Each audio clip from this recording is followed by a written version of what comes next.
Hi, I'm Kyle. Today we're going to be installing a trailer hitch on a Hyundai Sonata, which can take you to some really cool places like camping, biking, and even towing a U-Haul trailer anywhere in North America. Let's break down that moderate install. You'll need the tools seen here to complete this installation. So to get things started, the first thing we need to do is lower the exhaust. We'll want to use a ratchet strap. We're going to come underneath and support it under one of the cross members. But we've got two hangers, one here and one right behind the muffler right here. All right, and we're gonna spray these with a little bit of soapy water to make them come out a little easier. And we'll use our exhaust pliers. If you don't have exhaust pliers, a pry tool will work as well.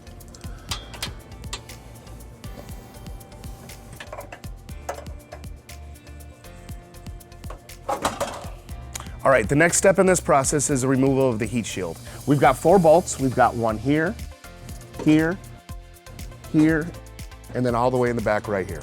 To remove the heat shield, we're going to use a 10mm ratchet.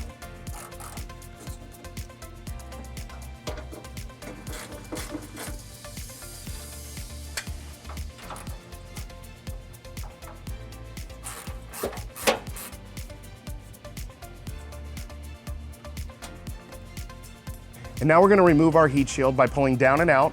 We are going to set it aside for reinstallation later after the hitch.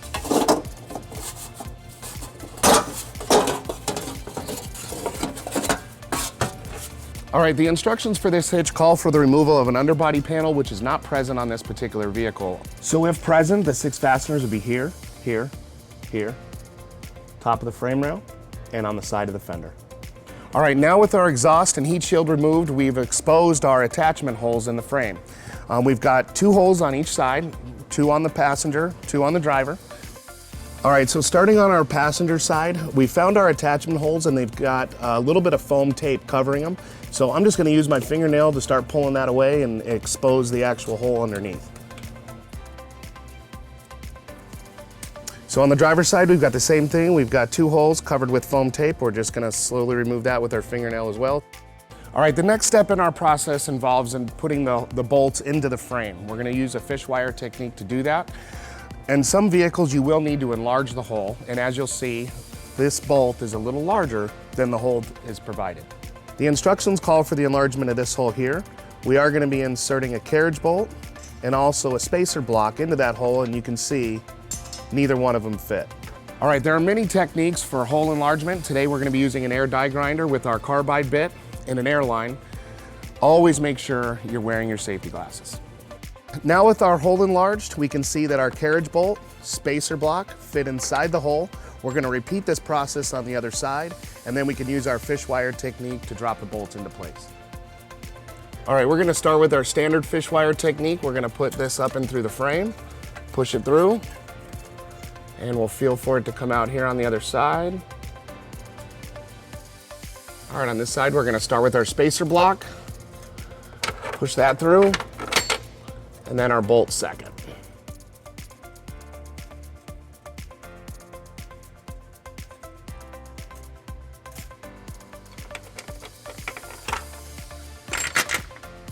All right, now we're gonna do our reverse fish wire technique. We're gonna start with our fish wire, install our spacer block, our carriage bolt,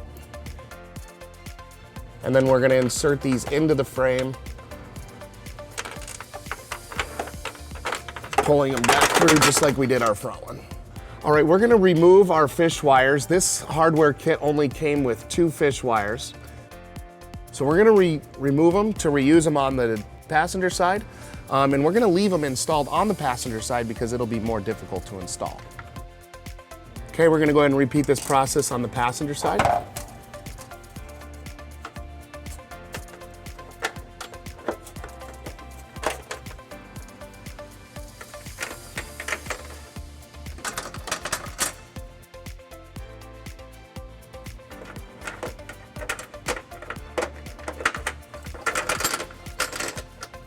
All right, for our install today, we're gonna be using our U-Haul exclusive hitch jack.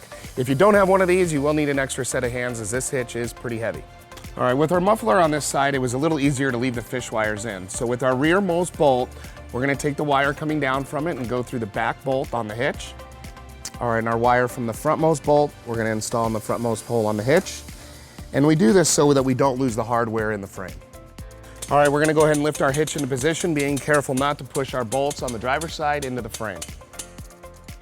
Now that we have our driver's side holes lined up, we're gonna install some 19mm flange nuts to support the hitch on the driver's side and repeat the process on the passenger side. We're gonna hand tighten these nuts into place to support our hitch while we do the passenger side. All right, we can go ahead and remove our fish wires here.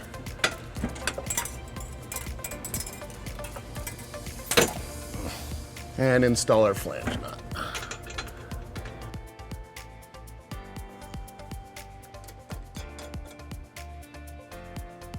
All right, now that we have all 4 flange nuts in place on the passenger and driver side, we're gonna go ahead and torque it down to manufacturer specifications. Please review the link in the description below for exact numbers. We are gonna use our torque wrench, 5-inch extension, and a 19mm socket to tighten them up. Now that we've got our 4 bolts torqued and tight, we're gonna try to reinstall our heat shield. The instructions call out that we might need to make some slight modifications to our attachment points on the heat shield. So we've got 1, 2, 3, 4 bolts. We're gonna start with our foremost hole, install it, and then see where other bolt holes line up. We found that our 3rd bolt on the outmost hole needs to be enlarged ever so slightly. We're gonna use our die grinder to enlarge that hole. We also found that the rearmost hole, because of the hitch, does not need to be reinserted. The manufacturer of the hitch says that that's okay. We're just gonna make sure it's nice and tight once we get the 3 bolts on. All right, now that we've got this hole modified slightly, we're gonna go ahead and reinstall our flange nut, and we're gonna start tightening these down with our 10mm wrench. All right, now that we have our heat shield reinstalled, we're ready to reinstall our exhaust.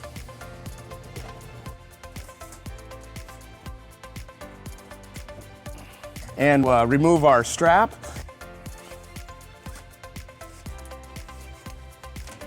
With our hitch installed, we've pulled our vehicle onto level ground to show you some important measurements for some of our hitch accessories. This is an 1.25" hitch receiver. From the pinhole to the end of the bumper is 4 inches. From the ground to the top of the receiver is 11 7/8 inches. This will help you determine the length, rise, or drop for your hitch accessories, such as a bike rack or cargo carrier. If you have any questions about the product seen in this video, or if you'd like to schedule an installation with a U-Haul Hitch Professional, visit us online today at uhaulhitches.com.